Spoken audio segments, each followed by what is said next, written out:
Well, in my case, it was naivete. I remember meeting the great Gordon Hunt, he of the Hanna-Barbera voice director fame, Helen Hunt's dad, greatest guy in the I block. didn't know that. And he wrote a book, How to Break into Show Business.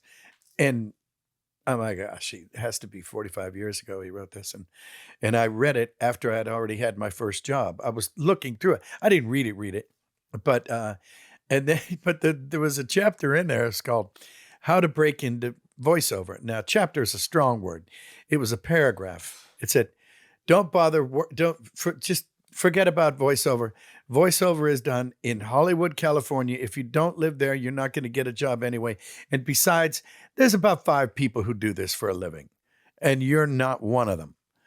How do you not just say, I'm done? I quit. And well, I already had you already had a job. I was already working. And I said, I can't tell you how pleased I am that I did not know this, because ignorance was really bliss. You think if you would have read that before you had a job, you wouldn't have moved out? Oh, no, I was already living here, but it would have been a stumbling block. But I'm sure with me, not unlike yourself, it would have been, oh, yeah, I'll show you. And knock on wood, I got the first 2 jobs that I auditioned for. And the first job, it was for a Mattel haunted house, and it was for a toy fair. I think it was some international toy fair. They needed someone to be spooky. And so my agent that I just had, my very first agent, Sandy Schnar, she said, "Would you like to try for this?" And I go, "Sure, yeah, I'll try for everything." And I went in and I laid down the audition. And the next day she called me and she goes, "Oh, well, listen, you got the job." And I go, "Oh, that's great. I can go to a real live recording studio and do this." And I go, where do I go? What do I do? She goes, "Oh, you're done. They're using the audition." I went, They never do that. "What?" They used your audition piece? They used the audition piece. It was only for a toy fair. But still, it never happens. No, it never happens. And I'm so naive. I'm going, "Well, I'm going to do this. Geez, they use the audition. Hell, I can audition. Give me another audition. I like auditions. How much did I get again? Oh, $150. Whoa, okay." It was some non-union, little goofy thing. But back then it was like, and then the second job I auditioned for was for a fledgling entity called Disney Channel. And it was for Left Coast Productions, Frank Brandt, Caroline Hay, God bless them. And they were gearing up to do 65 episodes of Dumbo Circus. And they had done Winnie the Pooh prior to that, like 2 years before.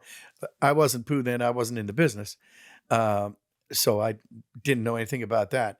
But they were auditioning, and it was going to be people in costume walking around. Some were little people, some were, folks that were, like, for instance, Dumbo was 2 people, 2 lucky dogs, one guy leaning over the back, being the back half, and the other being the front half, and he was working the trunk. And it was a very cute show, very kid-like show, puppets. Yeah. And I was Lionel the Lion, but they even though it was a little person in there, he was still 4 feet tall, and he was meant to be Timothy from the movie Dumbo, the little mouse. "How you doing there, pal?" And so they couldn't have a 4-foot mouse, even, that just wasn't going to work. So they made him a lion. So I got to be Lionel the Lion, and it was great because I still didn't have an agent officially. But she had gotten credit for it because I was introduced to her after I got the job, and boom, there she was. And it was great. And it lasted, I don't know, 1.5 years.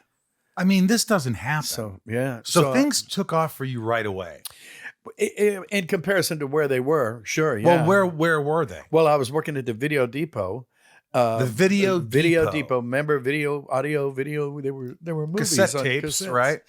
And you worked there as a cashier, and you were like, "Oh, I recommend this movie." Well, I was manager, but oh, wow. And where was that at? Anaheim Hills. Anaheim Hills.